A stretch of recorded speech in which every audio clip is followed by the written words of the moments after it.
오늘의 말씀의 제목은 부모님의 은혜와 사랑, 부모님의 은혜와 사랑이라는 말씀으로 은혜를 나누고자 합니다. 우리 말씀 나누기 앞서서 우리 영상 하나 보도록 하겠습니다. 아빠. 누구세요? 아빠. 이 시간에 어떻게 전화를 새벽 그만뒀냐? 아니야. 여보세요, 엄마, 나예요.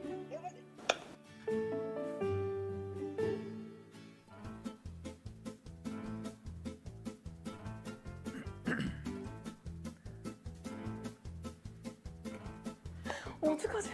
아 진짜 기억이 잘 안 나. 아 지금요? 진짜로요? 아 정말요? 아 잠깐만. 아 저희 아빠 진짜 못똑똑하신 분. 여보세요? 아빠. 내가 네. 아빠한테 어떤 딸인지 아빠가 얘기를 하라고. 아, 너? 지금? 지금. 어떤 아들인지 물어봐도 되나? 그래, 물어보면 되지. 아, 말 안 듣고 나쁜 애라 해야지. 시집도 안 가는데. 사랑스러운 딸이지. 착하고. 왜? 왜요? 어? 그냥 궁금해서. 희망이고 기쁨이지.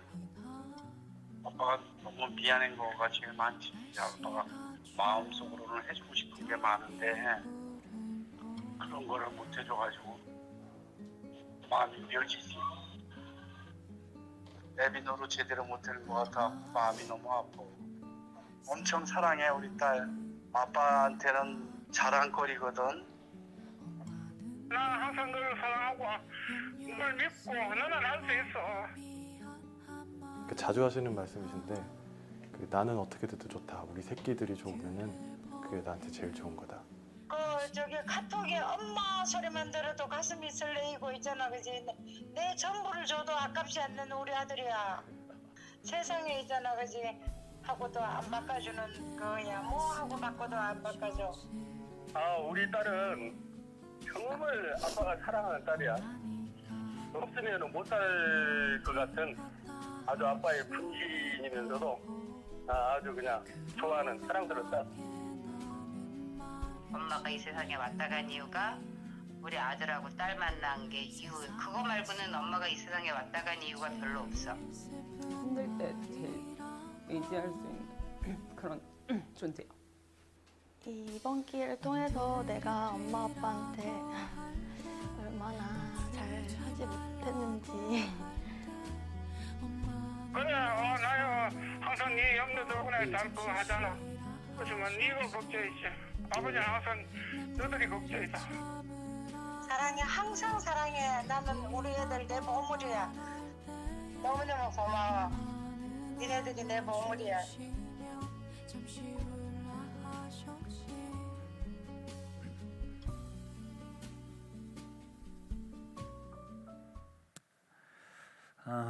우리가 영상에서 본 것처럼 부모님은 자녀들이 잘 되기를 바라고 또 무엇인가 더 해주고 싶은 것이 못 해줘서 늘 미안한 마음을 갖고 있는 분들이 우리 부모님들인 것 같아요.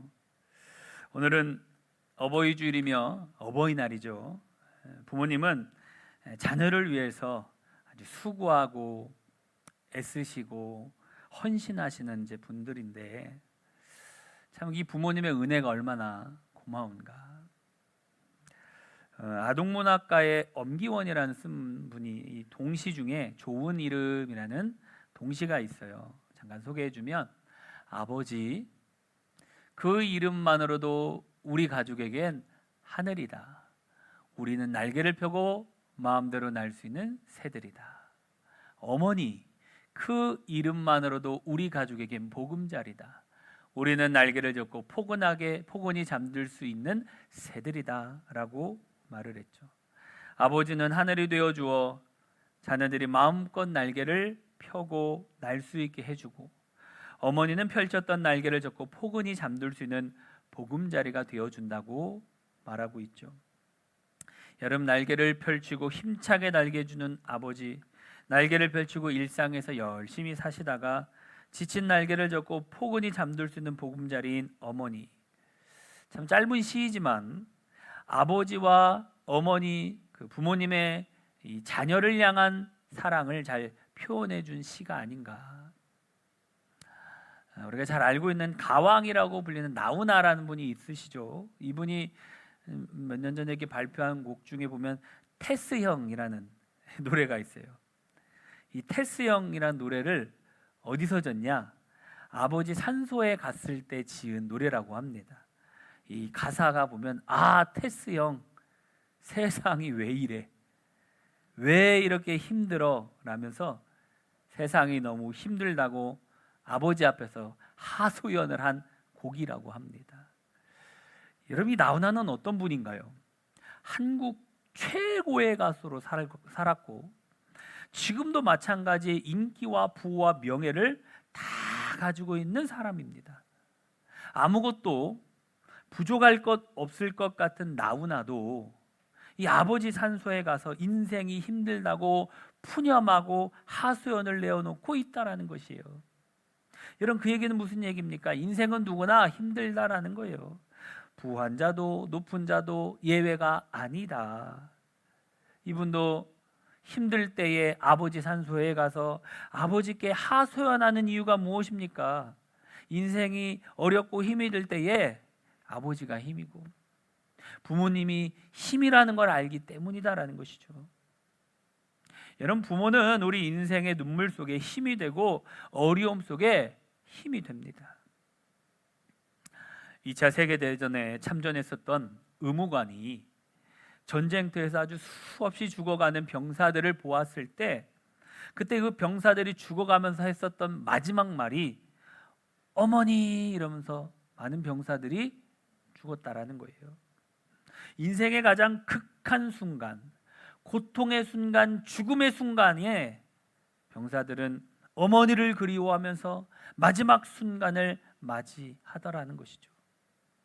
여러분, 우리 인생이 나이가 70이 되고 80이 되어도 외롭고 어렵고 힘들 때 엄마가 그리워지고 아빠가 그리워집니다. 멀쩡할 때는 생각이 좀 잘 안 나는데 우리가 참 어렵고 힘들 때에 정말 인생의 마지막과 같은 극한 순간에 부모님이 생각이 나죠. 여러분, 그러기에 부모님은 자녀에게 힘입니다. 그리움이에요. 우리 인생은 갓난아기 때부터 부모님의 사랑의 힘으로 살아가죠. 어릴 때 부모님으로부터 공급되는 먹을 것과 입을 것, 잠잘 것, 공부할 것 등 그 모든 것을 부모로부터 받은 힘으로 우리가 살아가고 있는 거죠. 인생의 외로움이 다가올 때, 힘이 들고 어려움이 있을 때 푸념도 받아주시고 하소연도 들어주시고 함께 있어주고 따뜻한 위로와 격려를 통하여 다시 일어설 힘을 얻게 하는 분이 바로 부모님인 것이죠. 우리 인생의 모든 과정 속에 부모님의 손길이 미치지 않은 곳이 없었고 여러분, 지금도 여전히 우리는 부모님의 관심과 사랑 속에 살아갑니다. 자녀를 위하여 염려하고 걱정하시며 자녀가 잘 되기만을 바라며 자녀를 위해 기도하는 분이 부모님이죠. 아낌없는 헌신과 사랑을 주시고 모든 것을 주시고자 하는 분이 우리 부모님이에요. 그래서 우리는 인생이 외롭고 힘들 때에 부모님이 제일 생각이 나고 부모님을 그리워하게 되는 것 같아요. 그래서 여러분, 부모님은 자녀에게 힘이고 그리움이에요. 성경 보면 다윗은 사울왕의 시기를 받아 쫓겨다니는 신세가 되고 말죠. 심지어는 이방 땅 블레셋으로까지 도망을 가요. 어렵고 힘겨운 삶을 살아가나 했고 그곳에서 살기 위하여 미치광이 흉내를 내면서 겨우 목숨을 부지하고 유대 땅으로 돌아와서 유대 광야인 아둘람 굴에 몸을 숨겼어요. 혈혈단순으로 참으로 외롭고 고달프고 힘겨운 그 순간에 아버지는 온 식구를 데리고 다윗에게로 옵니다. 그래서 다윗에게 큰 힘이 되어줘요. 사무엘상 22장 1절 우리 한번 다 같이 볼까요? 그러므로 다윗이 그곳을 떠나 아둘람 굴로 도망하매 그의 형제와 아버지와 온 집이 듣고 그리로 내려가서 그에게 이르렀고. 아멘. 여러분, 다윗이 유대 광야로 도망하여서 아둘람 굴에 숨어 있을 때에 그 소리를 들어요. 그리고 어떻게 합니까? 다윗에게로 온다는 것이죠.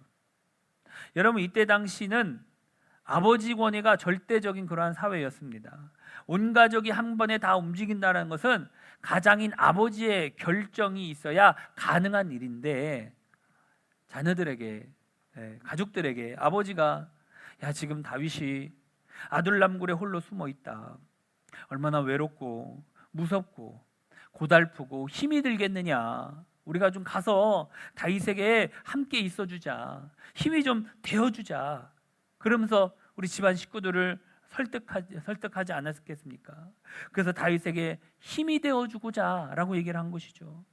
그래서 아버지 다윗은, 여러분, 다윗의 아버지 이새는 아들 다윗이 나라를 구하고도 왕에게 목숨을 위협받는 그 상황을 볼 때 부모로서 어떻게 뭘 해주지 못하는 안타까운 그러한 마음, 얼마나 마음이 상해 있는 그런 상황이 아니었겠습니까? 그리고 아들 다윗이 참으로 외롭고 힘겹고 어려운 상황에 처했을 때에 온 가족을 데리고 형제들을 다 데리고 가죽 다윗에게로 가서 큰 힘이 되어준 것이죠. 여러분, 이처럼 아버지는요, 무엇인가 해주고 싶은 것이 부모의 마음인 거예요. 프랑스 시인인 장 콕토라는 유명한 분이 있는데 이분이 이런 말을 했어요. 사랑하는 어머니, 세상의 그 어떤 것도 어머니의 편지만큼 저를 기쁘게 하지는 못하며 어머니의 칭찬 한마디는 온갖 종류의 공격으로부터도 저를 구해줄 힘이 있는 힘입니다 라고 얘기를 했어요. 어머니는 자녀에게 그 무엇보다도 힘이 된다. 어머니는 자녀에게 힘이다라는 것이죠. 그만큼 어머니의 그 사랑, 어머니의 작은 그 편지, 그 한마디 한 구절이 자기가 어떻게 힘을 얻고 용기를 얻는데 큰 힘을 얻게 되었다라고 고백을 하죠. 우리가 잘 아는 이 어머니의 마음 가사도 보면 그 가사에 보니까 참 얼마나 귀한 가사들이 있는지, 나실제 괴로움 다 잊으시고 기를제 밤낮으로 애쓰는 마음, 진자리 마른 자리 갈아 누시며 손발이 다닳도록 고생하시네. 알글사 그릇댈사 자식 생각에 고우시던 이마 위에 주름이 가득, 아낌없이 일생을 자식 위하여 살과 뼈를 깎아서 바치는 마음. 참 가사 한 절 한 절이 얼마나 참 잘 썼는지. 밤낮으로 애를 쓰시고 고운 이마에 주름이 가득하도록 손과 발이 다 닳도록 고생하시고 일평생을 살과 뼈를 다 깎아주시기 위하여, 누구 때문에? 자녀 때문에. 자녀에게 힘이 되기 위하여 모든 것을 다 주신 어머니이다. 여러분, 그러하기에 자녀인 우리가 외롭고 힘이 들 때, 여러분 어려울 때 어머니가 그리운 것이죠. 어머니를 향한 그리움이 밀려오는 것입니다. 예전에 MBC에서 방송했었던 그 우정의 무대라는, 한 번씩은 보셨을 것 같은데, 뽀빠이 이상용 씨가 진행을 맡다가 이제 무대 뒤에 어머니를 불러보겠습니다. 그러면 일제히 어때요? 병사들이 어머니라고 이제 막 공노하고 부르잖아요. 이 어머니라는 이 소리와 함께 흘러나온 노래가 이제 그리운 어머니라는 노래예요. 이 가사도 보면 엄마가 보고플 때 엄마 사진 꺼내놓고 엄마 얼굴 보고 나면 눈물이 납니다. 어머니, 내 어머니, 사랑하는 내 어머니, 보고도 싶고요, 울고도 싶어요, 그리운 내 어머니. 여러분, 저 가사 한 절 한 절이 얼마나 너무나도 보고 싶은 어머니에 대한 사무치는 그리움으로 눈물이 나는 거 아닙니까? 여러분, 어머니는 자녀에게 그리움이에요. 아버지도 자녀에게 그리움입니다. 창세기에 나오는 요셉이 애굽의 종으로 팔려가 종살이를 하고 감옥에 갇히는 등 아주 많은 어려움을 겪었어요. 근데 하나님 은혜로 총리가 되지 않습니까? 근데 이 요셉의 마음에는 채워지지 않는 무언가가 있었는데 바로 아버지를 향한 그리움이 있었어요. 극심한 흉년이 드니까 더 이상 먹을 것이 없어서 형들이 양식을 구하러 애굽으로 오죠. 그때 요셉은 자신이 동생임을 밝히지 않아요. 그러면서 아버지가 살아계신지 아버지의 안부를 묻습니다. 그러고 나서 형들이 동생 베냐민을 데리고 다시 옵니다. 그때도 아버지가 평안하신지 아직도 생존해 계신지 또 안부를 물어요. 그리고 형들이 두 번째 다시 애굽에 왔을 때에 자신이 동생 요셉이다 라고 밝히면서 이번에는 큰 소리로 울면서 아직 아버지가 살아계시는가 아버지의 소식과 안부를 묻죠. 창세기 45장 2절 3절 다 같이 볼까요? 요셉이 큰 소리로 우니 애굽 사람에게 들리며 바로의 궁중에 들리더라. 요셉이 형들에게 이르되 나는 요셉이라 내 아버지께서 아직 살아계시니까. 아멘. 여러분, 아버지를 향한 그리움이 얼마나 컸으면 그리움이 복받쳐서 큰 소리로 울었는지 애굽 사람에게 들리고 심지어는 바로의 궁중에까지 들렸다라고 얘기하고 있어요. 아버지가 아직 살아계시는지 아버지의 안부를 물었다라는 것이죠. 그는 출세하고 권세를 가진 자가 되었지만 그에게 아버지 야곱은 힘이었고 그리움이었어요. 마침내 요셉이 아버지 야곱을 만났을 때에 목을 어금 맞춰서 우는 장면이 나와요. 창세기 46장 29절 다 같이 볼까요? 요셉이 그의 아버지 이스라엘을 맞으며 그에게 보이고 그의 목을 어금 맞춰 안고 얼마 동안 울매. 아멘. 여러분, 여기서 이 얼마 동안 울매라고 할 때 이 얼마 동안의 원어가 오드라는 단어인데요, 연속, 계속 이런 뜻이 있어요. 그냥 잠깐 만나고 운 게 끝인 게 아니라 막 한 몇십 분 동안 울은 것 같아요. 아버지에 대한 그 사랑과 은혜가 얼마나 컸는지. 요셉이 아버지를 향한 그리움이 너무나도 커서 연속해서 계속해서 울고 또 울었다라고 얘기를 하죠. 요셉이 17살 어린 나이에 애굽의 종으로 팔려간 후 아버지를 만나기까지요 22년이라는 세월이 흘렀습니다. 22년 동안이나 아버지가 살아계신지 생사도 모르고 지냈어요. 애굽에서 종살이를 할 때 억울한 누명으로 감옥에 갇혔을 때 얼마나 아버지가 그리웠겠습니까? 아버지가 너무나도 그리웠기에 꿈에도 그리던 아버지를 만났을 때에 그 기쁨은 아버지의 목을 어글 맞추고 울고 또 울었다라는 것이요. 여러분처럼 부모님은 자녀에게 힘입니다. 그리움인 거예요. 하나님이 힘이요 그리움의 대상인 부모님을 공경하라 라고 하셨는데, 여러분 어떻게 하는 것이 부모 공경일까요? 여러분, 부모 공경은요 사랑을 표현하는 것입니다. 아는 데에서 끝나면 안 돼요.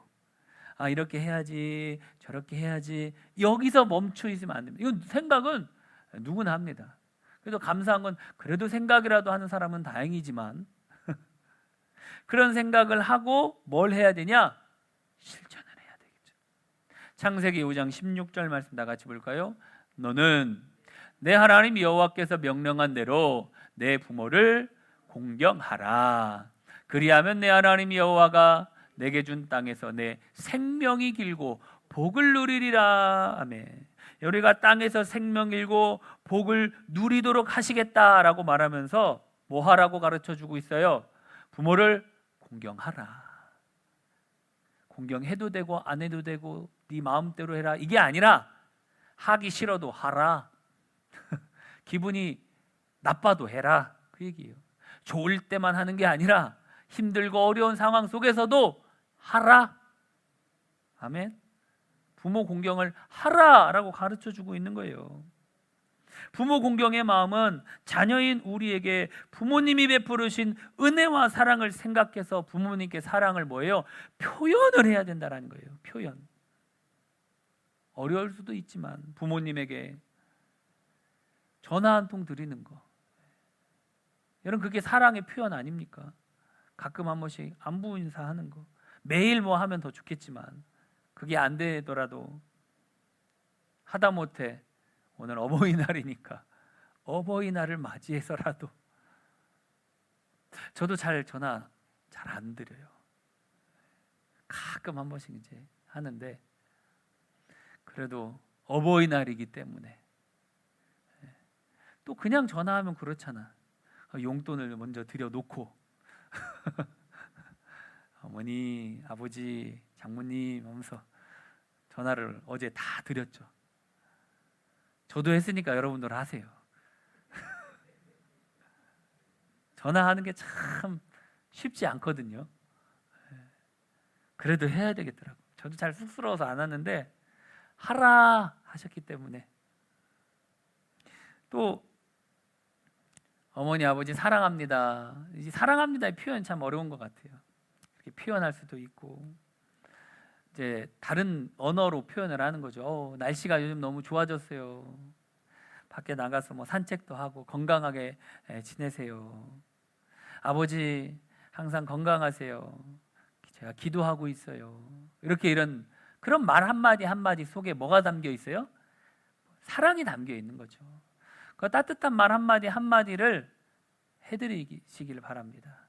뭐 거리가 가까우면 자주 찾아뵙고 그래야 되지만 혹시 멀리 떨어져 있어도 그런 자세, 그런 마음이 필요하다. 여러분, 이런 부모 공경은 뭐예요? 사랑을 표현하는 것입니다. 사랑의 마음으로 자주자주 전화도 드리는 것이죠. 아버지, 어머니에게 사랑을 표현을 해야 한다라는 거예요.